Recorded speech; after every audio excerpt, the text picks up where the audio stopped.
Hi guys, welcome back to Arun excellent classes. तो मैं जो यहाँ पे जो लेक्चर ये बना रहा हूँ ये एक्चुअली स्टूडेंट्स की डिमांड पे ये लेक्चर है। तो यहाँ पे मैं क्लास 12 के इंटीग्रेशन वाले चैप्टर की यहाँ पे बात कर रहा हूँ और ये एक्सरसाइज जो मैंने यहाँ पे फॉर्मूले लिखे हैं, जो मैंने आपको यहाँ पे रिटन पार्ट जो आपको दिख रहा है यहाँ पे, ये एक्चुअली इंटीग्रेशन की 7.5 वाली एक्सरसाइज से रिलेटेड है। तो अगर आपको ये चीज़ें नहीं पता है तो वो एक्सरसाइज आप बिल्कुल भी नहीं कर पाओगे, क्योंकि ये उसकी बैकबोन है। ये जो चीज़ें मैंने लिखी है वैसे सिंपल, देखने की आपको भले ही टफ लग रही होंगी, बट जब आप इसको समझ जाओगे तो उसके बाद उस एक्सरसाइज को यानी एक्सरसाइज 7.5 को आप बहुत ही मज़े से सॉल्व करोगे, बहुत इंटरेस्ट के साथ सॉल्व करोगे। हालांकि देखने में चीज़ें बहुत ही गंदी सी लगती हैं, बट मजबूरी है। बट एक बार समझ गए ना तो क्वेश्चन इंजॉय करोगे आप। ओके, तो देखो यहाँ पे आपको एक टर्म दिख रहा है px plus q upon x minus a into x minus b, जहाँ पे ए और बी की वैल्यू अलग अलग है। ओके, ए और बी इक्वल नहीं है।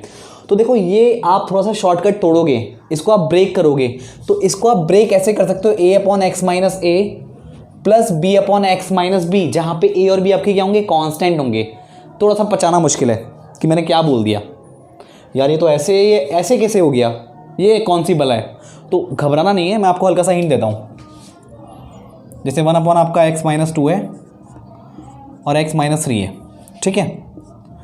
एक और चीज़ यहाँ पे पी एक्स प्लस क्यू ले रहेगा ना, यहाँ पे पी एक्स प्लस क्यू, थोड़ा सा चलो आपको यहाँ भी थोड़ा लिख देते हैं, ऐसा कुछ नहीं है।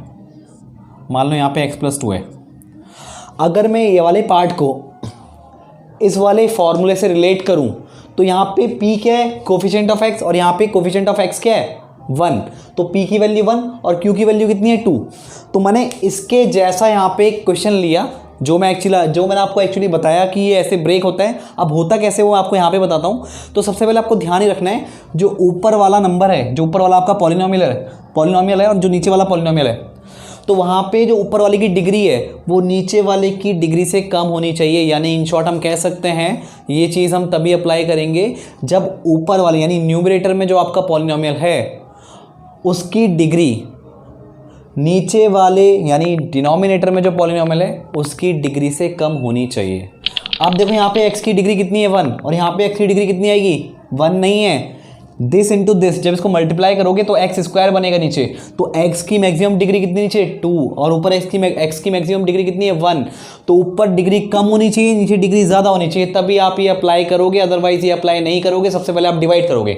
अगर ऊपर की डिग्री बराबर होती, मान लो यहाँ पे x स्क्वायर प्लस 2 होता, तो उस केस में जो मैंने यहाँ पे ब्रेक किया है, आप इसे ब्रेक नहीं कर सकते हो इसको, क्योंकि नहीं किया जा सकता इसको ब्रेक।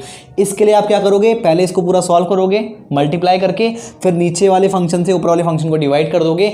उसके बाद कुछ ब्रेक होगा फंक्शन, देन हम आगे बात करेंगे, राइट। तो ये आप ध्यान रखोगे, अगर ऊपर वाले की डिग्री यानी ऊपर वाले फंक्शन में x की डिग्री छोटी है नीचे वाले से, तब आप ये चीज़ अप्लाई करोगे। अगर नहीं है, अगर ऊपर वाले की डिग्री बराबर है नीचे वाले की डिग्री के बराबर के, या फिर ऊपर वाले की डिग्री ज़्यादा है, तो उस केस में आप नीचे वाले से ऊपर वाले फंक्शन को डिवाइड करोगे। उसके बाद हम बात की प्रोसीजर करेंगे। आई थिंक इतना आपको इन शॉर्ट क्लियर होगा। तो मैं यहाँ पे मान के चल रहा हूँ जो ऊपर वाले की डिग्री है वो कितनी है, x plus 2 upon x minus 2 into x minus 3। तो मैंने कहा इसको आप ब्रेक करोगे कैसे, a upon x minus 2 plus b upon x minus 3, जहाँ पे ए और बी आपका क्या होगा, कांस्टेंट। अब बात ये आती है कि ए और बी की वैल्यू निकालेंगे कैसे। तो कुछ नहीं करना, आप एलसीएम लो, a times x minus 3 plus b time x minus 2 upon x minus 2 into x minus 3, right. और यहाँ पे आपका एज इट इज़ रहेगा x plus 2 upon x minus 2 into x minus 3। तो जब आप a और b की वैल्यू निकालोगे तो देखो ये पार्ट इस वाले पार्ट से कैंसिल, तो बचा कितना सिर्फ आपका, तो सिर्फ आपका ये बचा यहाँ पे सिर्फ इतना पार्ट, राइट, क्योंकि पार्ट नीचे के कैंसिल हो गए। अब कुछ नहीं करना है, ये कंपैरिजन वाला पार्ट है और ये आप पहले एक्सरसाइज में कर चुके हो। थोड़ा कंपैरिजन कैसे करते हैं, तो मैं यहाँ पे एक्स वाले कोफिशिएंट को और कांस्टेंट को अलग कंपेयर कराऊंगा। तो देखो इसको मैं 2 तरीके से सॉल्व करूंगा, बहुत इजीली इसको समझ लो कैसे करना है। सबसे पहले देखो, मैं एक थोड़ा टफ तरीका बताता हूँ। x plus 2 is equals to आप क्या करोगे, ax minus 3a plus bx minus 2b, right. तो यहाँ पे x प्लस 2 किसके इक्वल हो गया, ax प्लस bx माइनस का 3a माइनस का 2b, राइट। तो यहाँ पे आप x कॉमन लोगे तो a प्लस बी, माइनस कॉमन ले लो तो 3a प्लस 2b हो गया, राइट। या माइनस कॉमन मत लो, कोई बात नहीं, कोई फ़र्क नहीं पड़ने वाला इससे। माइनस का 3a माइनस का 2b, राइट। और ये आपका हो गया x प्लस 2। तो आप क्या करोगे, x की वैल्यू को अलग कंपेयर करोगे और y आपकी जो कांस्टेंट वाली वैल्यू है उसको अलग कंपेयर करोगे। तो यहाँ पे जब x की वैल्यू कंपेयर करोगे तो यहाँ पे x का कोएफिशिएंट कितना है 1, और यहाँ पे x का कोएफिशिएंट कितना है a प्लस बी। तो a प्लस बी की वैल्यू कितनी हो गई 1, और जो कांस्टेंट टर्म है यहाँ पे 2 है, तो 2 इज इक्वल्स टू कितना हो गया माइनस का 3a माइनस का 2b, राइट। तो देखो कितना हो गया। अब यहाँ पे a और b की वैल्यू आप निकाल लोगे। आपको बहुत सारे मेथड पता है, आपने क्लास 10th में सीखा है कैसे निकालना है। मैंने यहाँ पे एक रैंडम क्वेश्चन लिया है, तो आप इस तरीके से a और b की वैल्यू कैलकुलेट कर सकते हो, राइट। एक तो तरीका ये है। दूसरा तरीके की बात करें, अब मैं अगर यहाँ पे दूसरा तरीके की बात करूँ तो देखो इतना पार्ट तो मैं यहाँ पे करूँगा ही करूँगा, राइट। अब देखो जो दूसरे तरीके से a और b की वैल्यू निकाली जाएगी वो कैसे निकाली जाएगी। अगर मैं यहाँ पे x की वैल्यू 3 रख दूँ, सोचो अगर मैं x की वैल्यू यहाँ पे 3 रख दूँ तो 3 माइनस 3 कितना हो जाएगा 0। मैंने x की वैल्यू 3 रखी, 3 माइनस 3 0, यानी a वाला पार्ट खत्म, और b इंटू 3 माइनस 2, राइट। यहाँ पे 3 प्लस 2 तो 5 इज इक्वल्स टू कितना हो गया b की वैल्यू डायरेक्टली 5 मिल गई। मैंने एक दिमाग क्या लगाया, मैंने क्या करा, अगर मैं x की जगह यहाँ पे 3 रख दूंगा तो ये वाला a वाला पार्ट तो खत्म, यहाँ पे 3 माइनस 2 यानी 1, यानी 1 इंटू b, ओके। तो b की वैल्यू 5। अब दूसरा दिमाग में लगाओ, मैंने b की वैल्यू यहाँ पे 5 रखी। अब देखो, अब मैं अगर मुझे b की वैल्यू निकालनी है तो मैं क्या करूँगा, अगर देखो a निकाल दिया मैंने, मतलब मैंने b निकाल दिया, अब मुझे a निकालना है। तो अगर मैं यहाँ पे x की वैल्यू 2 रख दूँ, जब यहाँ रखूँगा यहाँ रखूँगा दोनों तरफ रखनी पड़ेगी, राइट।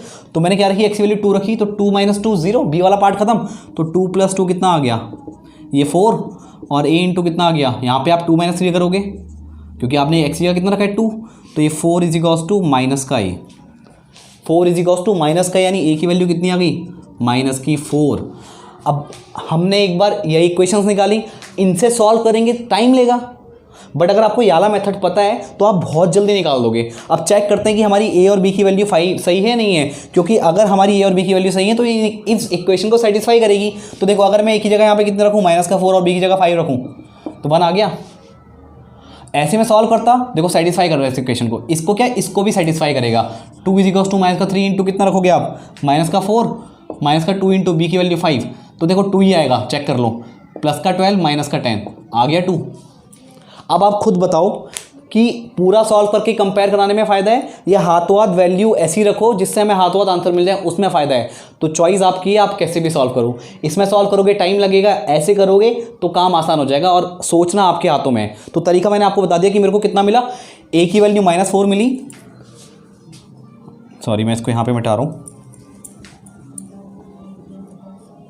तो देखो मैंने आपको बताया a की वैल्यू मुझे मिली कितनी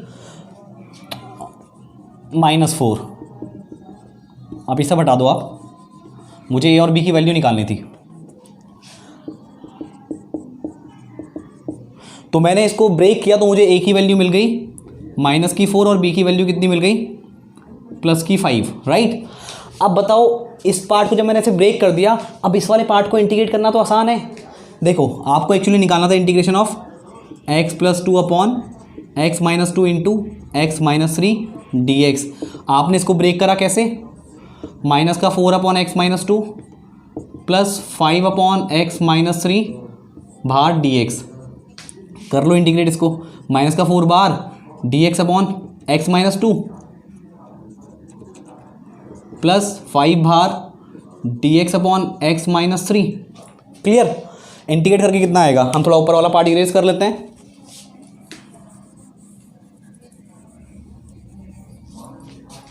मैं जब ऊपर वाला पार्ट इरेज करूंगा तो आपका कितना आ गया, देखो -4 as it is dx upon x - 2 यानी log x - 2,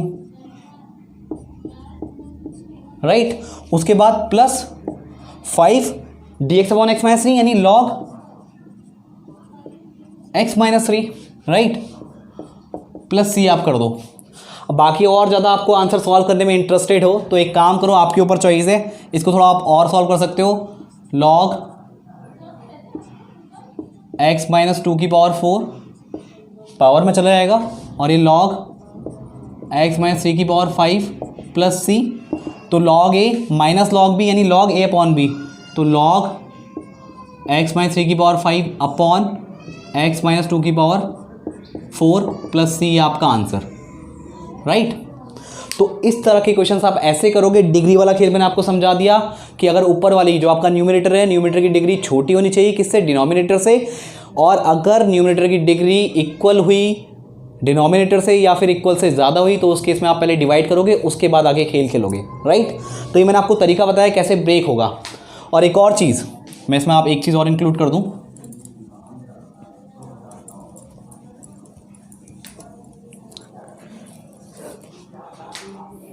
यहाँ तो मैंने आपको डायरेक्टली एक क्वेश्चन तरीके से बताने के लिए मैंने क्या बोल दिया, P और Q को भी ले लिया यहाँ पे, P की वैल्यू 1 और Q की वैल्यू 2, जब मैंने कंपेयर कराऊंगा इसको। अब ज़रूरी नहीं है कि ऐसा ही हो, अगर मान लो यहाँ पे 1 होता 1 अपॉन दिस, तो आप इसको भी क्या लेते, यही वाली फॉर्म में लेते इसको, कि ये फॉर्म भी क्या है, यही है। आपको ऐसा कोई रेस्ट्रिक्शन नहीं है कि P 0 नहीं हो सकता, P 0 हो सकता है, कोई दिक्कत नहीं है, या Q 0 नहीं हो सकता, Q भी 0 हो सकता है, लेकिन दोनों एक साथ 0 नहीं होंगे। अगर P और Q दोनों एक साथ 0 हो गए तो उस केस में 0 अपॉन समथिंग यानी 0, तो बात ही नहीं बनेगी। तो ध्यान है आपको ये देना पड़ेगा, इनमें से या तो x वाला हो सकता है, या क्या पता है x वाला ना हो, Q वाला पार्ट हो, या हो सकता है कि इसमें दोनों पार्ट हो, P और Q दोनों जिंदा हो। तो ये वाला पार्ट भी आपका कंसिडर कैसे किया जाएगा, ये वाला पार्ट भी आपका ऐसे ही ब्रेक होगा, a upon x minus 2 plus b upon x minus 3। तो कन्फ्यूज़ नहीं होना है कि यहाँ पे तो 1 है, यहाँ तो p और q की बात हुई नहीं, पी एक्स प्लस क्यू जैसा कुछ है ही नहीं, तो इसमें कन्फ्यूज़ आपको बिल्कुल भी नहीं होना है। ये वाला पार्ट भी ऐसे ही ब्रेक होगा। क्लियर है आपको, ठीक है। सिमिलरली मैंने आपको और भी चीज़ें यहाँ पे बताई हैं, मैं एक एक करके आपको समझाऊंगा। पहले मेरी बात आप यहाँ पे ढंग से समझते हो चलो, वरना आपके लिए चीज़ें बहुत टफ पड़ जाएंगी, क्योंकि ये चैप्टर अगर आपको इसका बेस समझ में आ गया इस एक्सरसाइज का, तो आप सारे क्वेश्चन बहुत मज़े से करोगे, वरना आपको बहुत दिक्कत हो यहाँ पे होने वाली है। तो मैंने आपको समझाया कि अगर पी एक्स प्लस क्यू जैसा ना हुआ, खाली उसमें पी वाला पार्ट हुआ यानी एक्स वाला पार्ट हुआ, या तो ऐसा हो सकता है, एक तो ये मैंने कहा, और दूसरा अगर मैं लेके चलूँ यहाँ पे तो ऐसा भी हो सकता है, एक्स अपॉन, तो ये भी यहाँ पे ए और बी के टर्म में ही टूटेगा। आप कंपेयर कराओगे जैसे मैंने पहले वाले पार्ट में क्या करना, वैसे ही है बिल्कुल भी। ए और बी की वैल्यू आपको वैसे ही निकालनी है। ए और बी को निकालने के मैंने 2 मेथड आपको बताए हैं, तो चॉइस आपकी, आप कैसे भी निकालो, राइट। तो होगा ऐसे ही। अब इसमें आपका खाली कौन सा पार्ट है, पी एक्स वाला पार्ट है, जहाँ पे पी की वैल्यू 1 है, क्योंकि यहाँ पे एक्स का कोफिशिएंट 1 है, और वहाँ भी पी के एक्स का कोफिशिएंट, और क्यू की वैल्यू यहाँ पे क्या है, 0 है, तो आपका क्यू 0 हो गया, कोई फर्क नहीं पड़ता।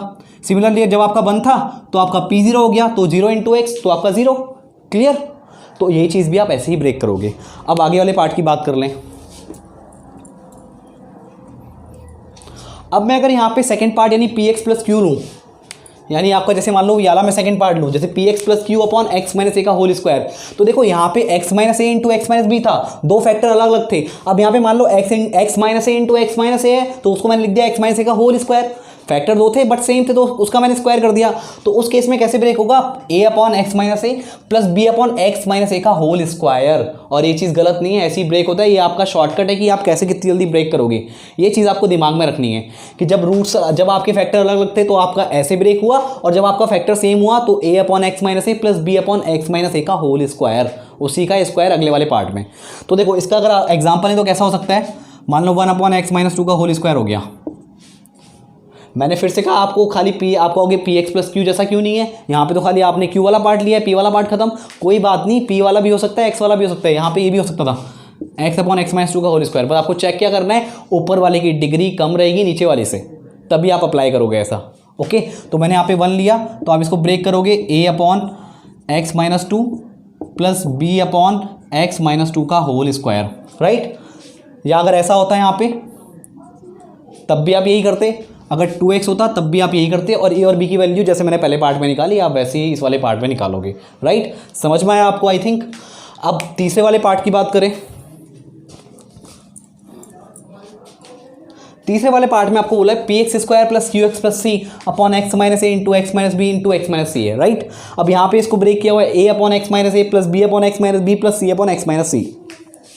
अब इसका टाइप क्या हो सकता है, या तो ऐसा हो 2x square plus 3x plus 5 upon कुछ भी ले लेते हैं, एक्स माइनस 2 एक्स माइनस 3 और एक्स माइनस 5, नीचे वाले की डिग्री 3 है, ऊपर वाले की डिग्री 2 है, क्योंकि जब आप x को पूरी इस इक्वेशन को मल्टीप्लाई करोगे तो यहाँ पे मैक्सिमम x की डिग्री क्यूब में आएगी और ऊपर x की मैक्सिमम डिग्री 2 है, तो ऊपर वाले की डिग्री कम है, नीचे वाले की ज़्यादा है। तो यानी आप यहाँ पे ये चीज़ इम्प्लाई मतलब इम्प्लीमेंट कर सकते हो।